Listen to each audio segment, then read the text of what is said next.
Salut à tous. Il se passait discrètement quelque chose que presque personne n'avait remarqué au début. Un drone est tombé, puis un autre, puis encore un autre. Pris séparément, chaque incident ressemblait à une perte opérationnelle mineure. Il arrive que des aéronefs sans pilote soient perdus dans des zones de conflit. Cette partie-là n'a rien d'inhabituel. Mais lorsque des analystes ont commencé à examiner ces incidents ensemble, quelque chose a changé. Un schéma est apparu. Et une fois ce schéma devenu visible, l'histoire a complètement changé.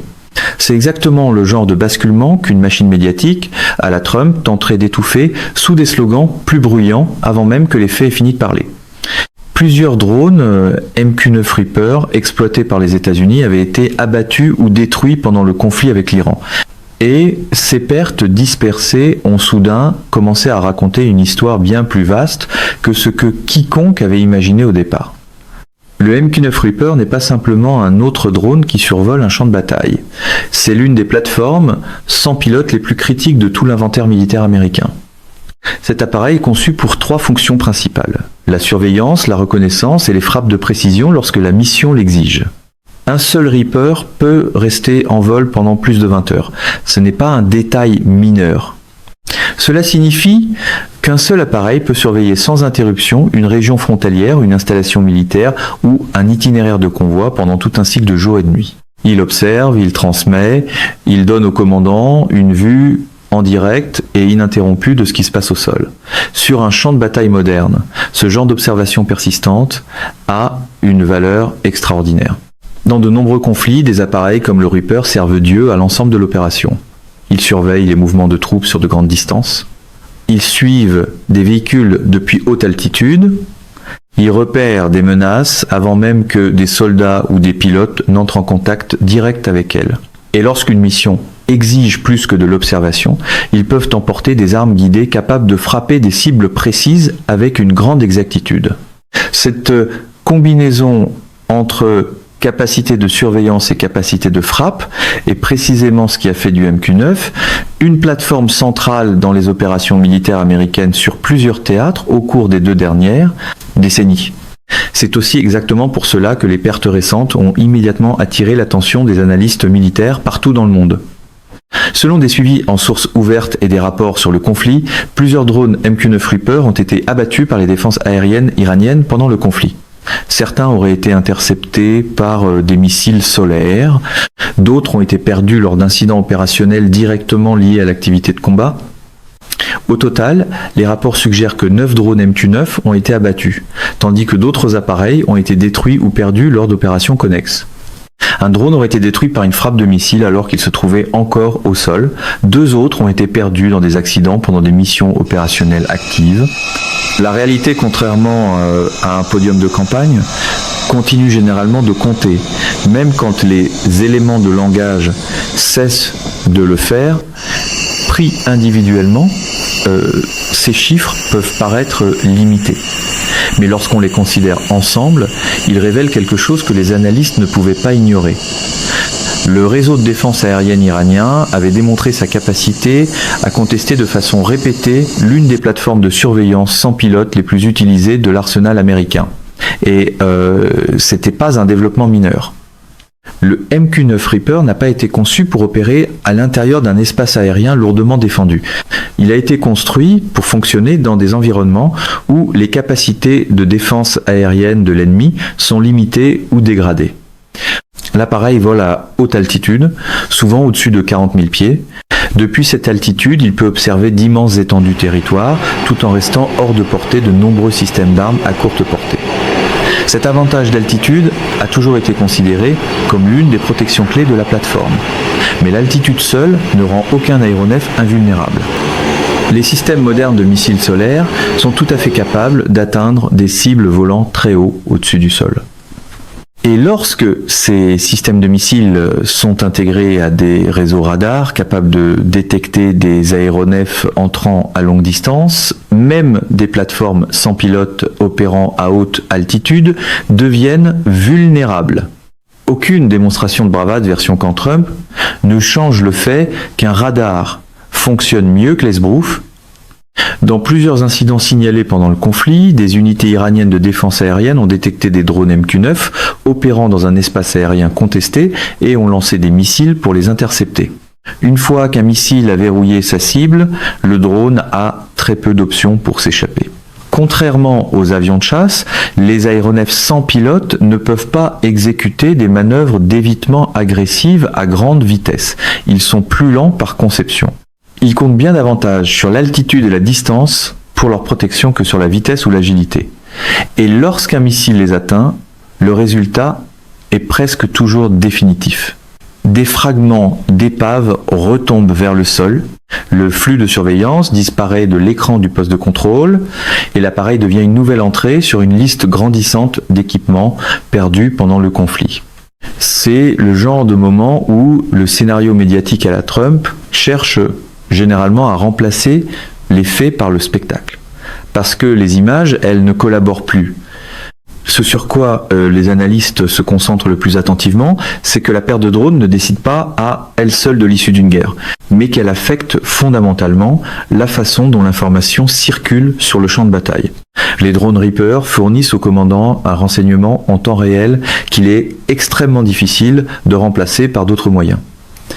Ils permettent d'observer une activité dans des zones où l'envoi d'aéronefs pilotés ferait courir un risque bien plus élevé. Ils peuvent suivre une seule cible pendant des heures, parfois pendant toute une journée, sans interruption, retirer ses yeux du ciel, même temporairement, et les commandants doivent immédiatement se tourner vers d'autres sources d'informations. Satellites, rapports au sol, autres aéronefs redirigés depuis leur mission initiale. Chaque solution de rechange comporte ses propres limites et ses propres angles morts, ce qui explique précisément pourquoi des drones comme le MQ-9 sont devenus si importants au départ. C'est généralement là que commence l'analyse sérieuse et que la politique du slogan d'abord commence à paraître bien mince. Maintenant, il faut aussi considérer la dimension financière. Un seul MQ-9 Reaper coûte des dizaines de millions de dollars lorsqu'on tient correctement compte du système complet. Cela comprend la cellule elle-même, les ensembles de capteurs, l'équipement de communication et les stations de contrôle au sol qui permettent à des opérateurs à des milliers de kilomètres de piloter l'appareil en temps réel. Mais le coût financier lui seul ne reflète pas ce qui est réellement perdu quand l'une de ces plateformes est détruite. La véritable valeur réside dans le renseignement que l'appareil est en train de recueillir.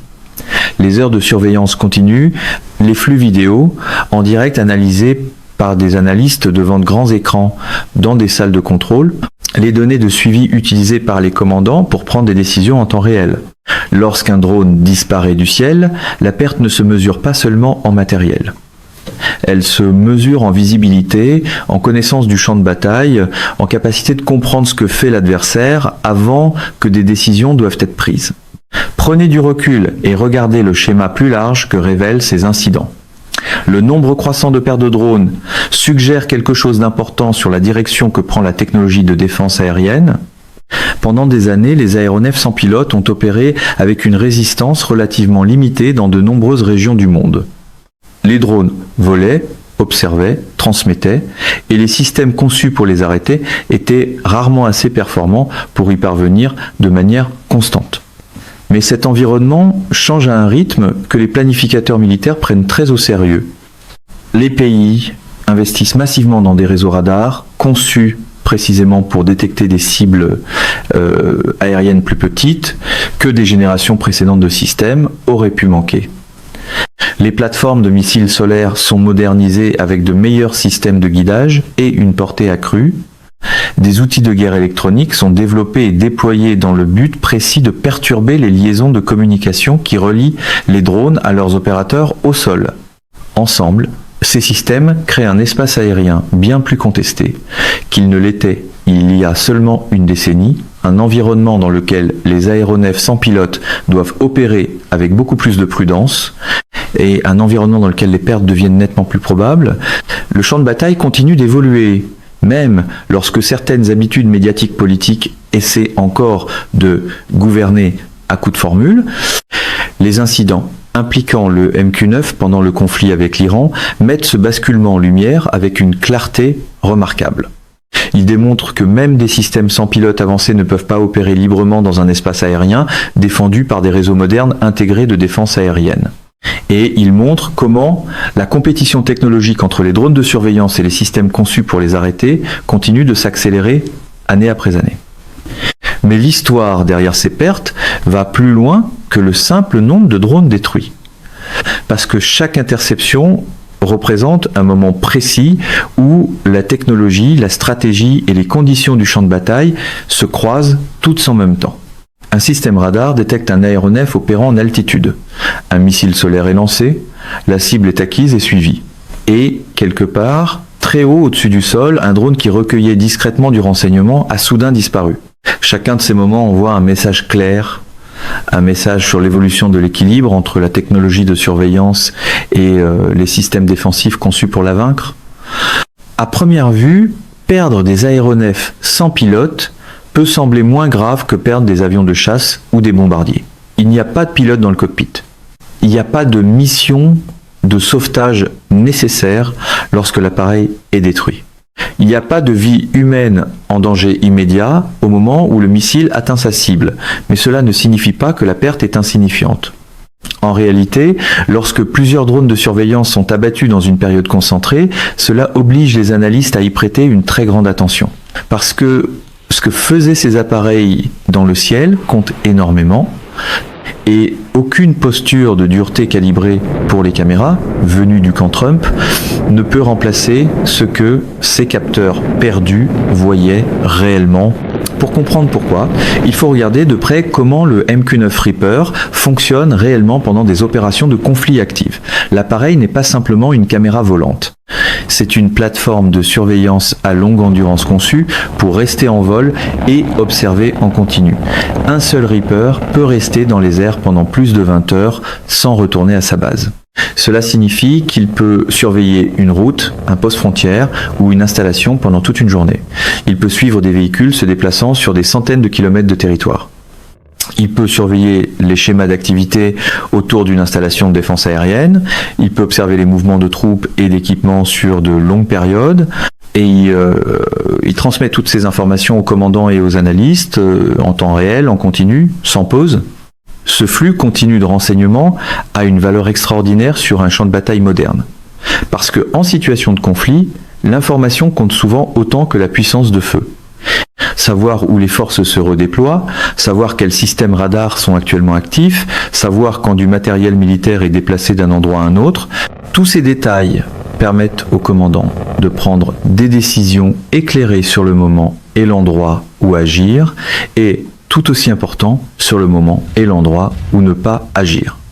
Sans cette circulation continue d'informations, les opérations deviennent beaucoup plus incertaines, et l'incertitude est une condition qu'aucun commandant militaire ne veut affronter lorsque des décisions doivent être prises rapidement.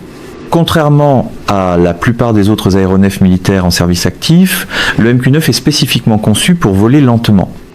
Sa vitesse de croisière est bien inférieure à celle de n'importe quel avion de chasse. Cette conception est intentionnelle. Voler lentement permet à l'appareil de maintenir sa stabilité tout en recueillant des images à haute résolution et en suivant avec précision des cibles au sol. Les capteurs ont besoin de stabilité pour fonctionner avec une efficacité maximale. La vitesse nuirait à cela, mais cette vitesse plus faible crée aussi une vulnérabilité distincte dans un espace aérien contesté. Lorsqu'un missile solaire est lancé vers un avion de chasse rapide, le pilote a des options: virage serré, changement rapide d'altitude, accélération à grande vitesse pour s'éloigner de la menace entrante, contre-mesures conçues pour tromper le système de guidage du missile. Aucune de ces actions ne garantit la survie, mais elles augmentent la probabilité d'échapper à un missile entrant. Un drone opérant à une vitesse beaucoup plus faible n'a tout simplement pas ce même éventail d'options. Il ne peut pas accélérer rapidement, il ne peut pas exécuter des manœuvres d'évitement agressives. Il n'a pas de pilote prenant des décisions en une fraction de seconde dans un cockpit avec une conscience directe de la situation face à une menace qui approche depuis le bas. Au lieu de cela, l'appareil dépend largement de l'altitude et de la distance par rapport aux zones de menace connues pour sa protection.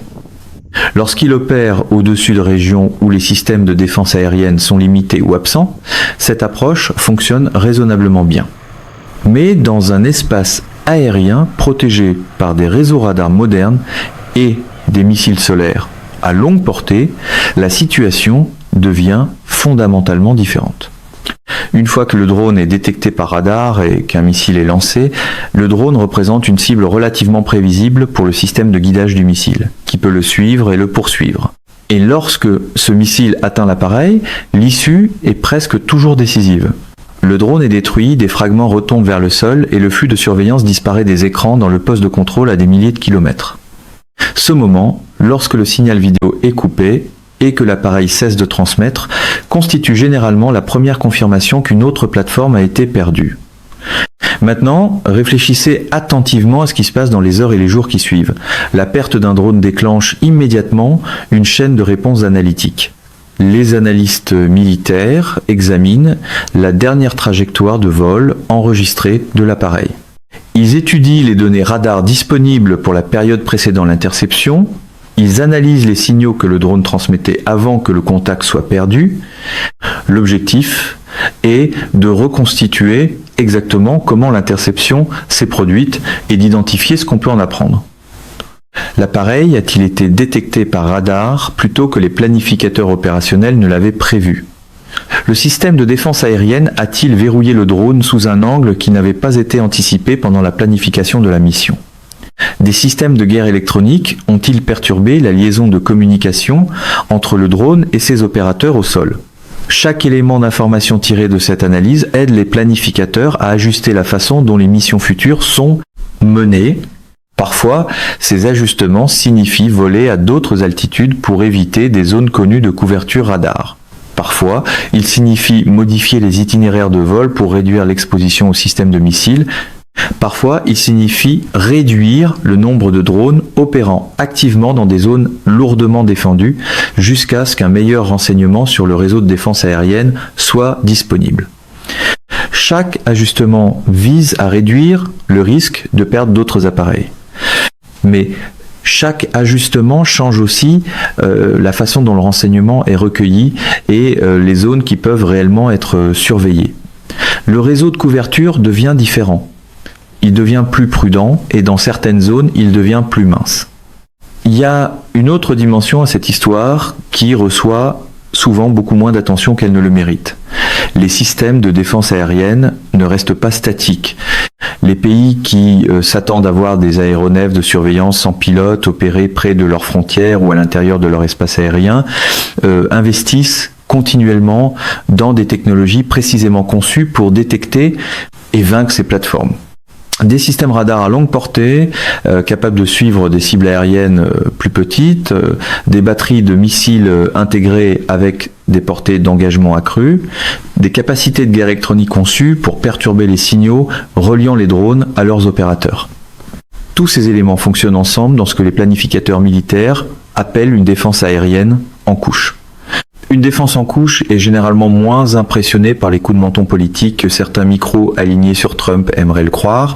Dans un tel environnement, les aéronefs sont détectés à plus grande distance, suivis avec une meilleure précision et engagés avec une plus grande constance qu'aux époques précédentes. Cet environnement crée de sérieux défis opérationnels, non seulement pour les systèmes sans pilote, mais aussi pour les aéronefs pilotés, ce qui explique précisément pourquoi les plateformes sans pilote avaient été perçues au départ comme offrant un avantage significatif. Un drone peut être perdu sans mettre immédiatement en danger la vie d'un pilote. C'est un avantage réel et important. Mais même cet avantage a des limites bien concrètes, parce que si les drones éliminent le risque humain immédiat, il n'élimine pas les conséquences opérationnelles de la perte de couverture de surveillance. Chaque appareil qui disparaît du ciel signifie moins de capteurs qui surveillent activement le champ de bataille, moins de plateformes suivant les mouvements des forces ennemies, moins d'yeux fournissant le flux continu de renseignements en temps réel dont les commandants dépendent pour comprendre ce qui se passe réellement et prendre des décisions en conséquence. Cette réduction de connaissances, s'accumule et elle affecte chaque décision opérationnelle qui suit. Un autre facteur rend ces pertes particulièrement significatives d'un point de vue stratégique. Les drones MQ-9 Reaper ne sont pas déployés au hasard sur un théâtre d'opération. Ils sont affectés à des missions très précises avec des objectifs très précis. Certains sont chargés de surveiller des régions frontalières où une activité est attendue. D'autres suivent des mouvements militaires soupçonnés le long d'itinéraires clés. Certains sont précisément affectés à l'observation d'installations radars ou de sites de lancement de missiles, à la recherche de signes indiquant que le réseau de défense aérienne est en train d'être repositionné ou activé. Et dans bien des cas, un seul drone peut rester concentré sur la même zone pendant toute une journée, observant et enregistrant patiemment tout ce qui se passe en dessous.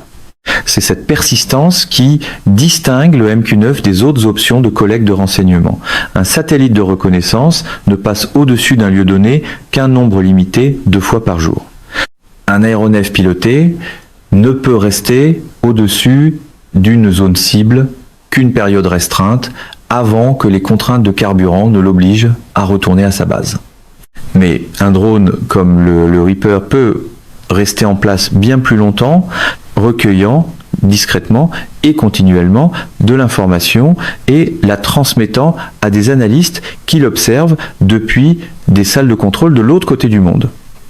À l'intérieur de ces salles de contrôle, des analystes formés observent le flux vidéo en direct du drone sur de grands écrans. Ils regardent des véhicules circuler sur les routes.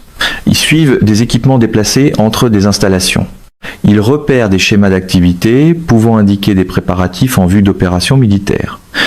L'information recueillie pendant des heures de surveillance continue par drone devient fréquemment la base de décisions opérationnelles subséquentes. Les commandants s'en servent pour déterminer où d'autres moyens de surveillance devraient être concentrés. Les analystes s'en servent pour comprendre comment un adversaire positionne ses forces avant qu'une activité majeure ne se produise. Sans cette couche continue d'observation, ces décisions deviennent nettement plus difficiles et nettement plus incertaines. C'est précisément le genre de réalité chargée de détails qui entre mal dans un monologue de victoire à la manière de Trump. Maintenant, imaginez ce qui se passe lorsque plusieurs de ces drones sont retirés du ciel en peu de temps.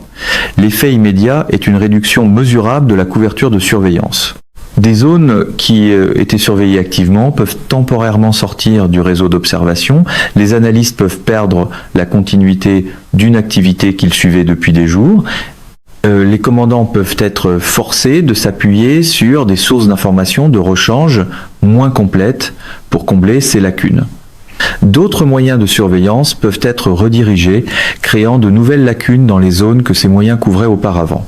Les effets d'onde s'étendent à partir de chaque perte individuelle et provoquent une dégradation plus large de la connaissance globale du champ de bataille. Ces incidents représentent aussi une compétition technologique plus large. D'un côté se trouvent des drones de surveillance de plus en plus avancés, dotés de capteurs plus puissants, de liaisons de communication chiffrées, de systèmes de navigation améliorés et d'une endurance opérationnelle plus longue. De l'autre côté se trouvent des réseaux de défense aérienne en évolution constante, spécifiquement conçus pour détecter et intercepter ces appareils. La technologie radar gagne en sensibilité et en résolution.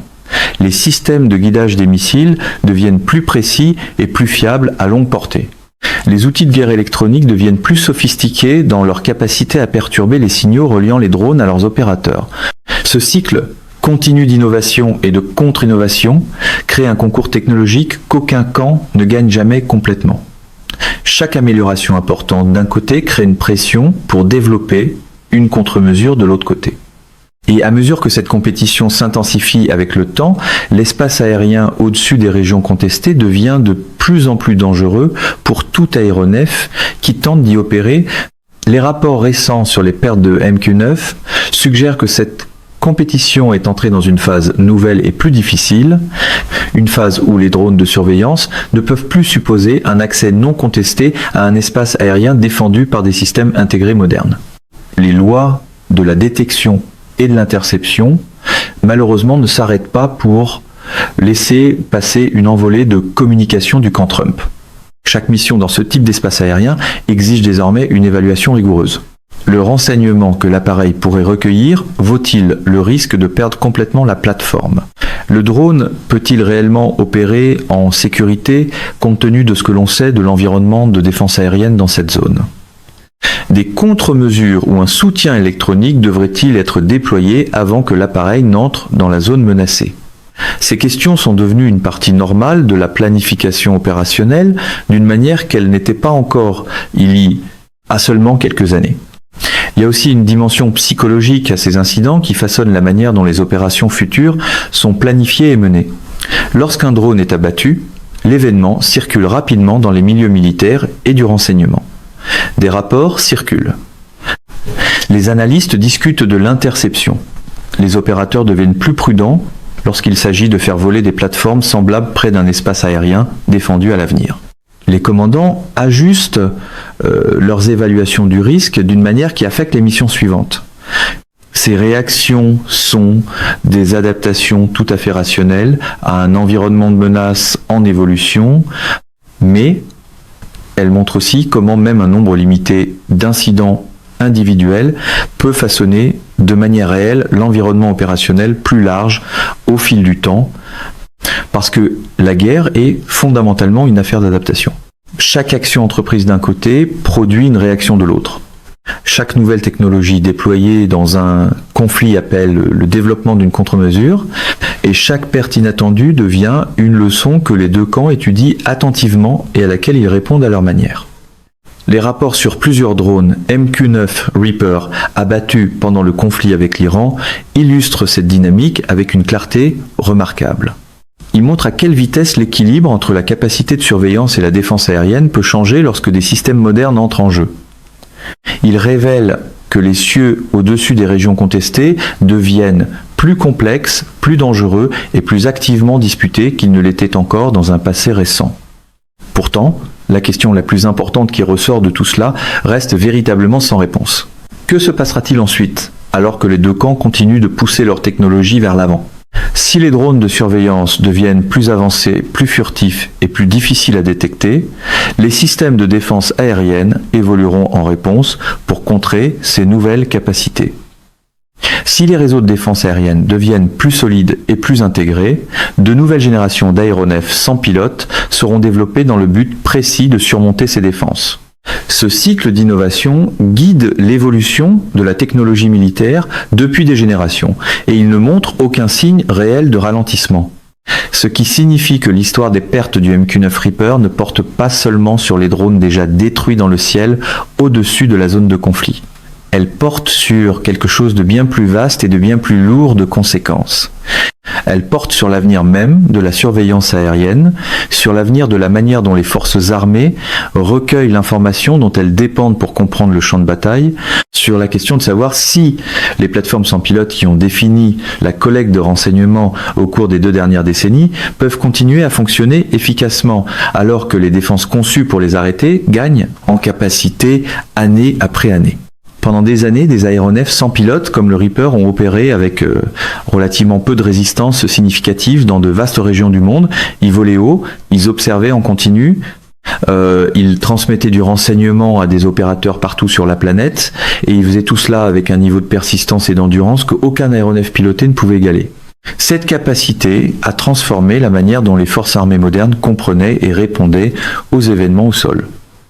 Elle a donné au commandant un degré de connaissance du champ de bataille que les générations précédentes de planificateurs militaires n'auraient pas pu imaginer, mais les pertes récentes suggèrent que cette ère de surveillance par drone, relativement non contestée, touche à sa fin dans les régions où des réseaux modernes de défense aérienne sont présents et activement entretenus.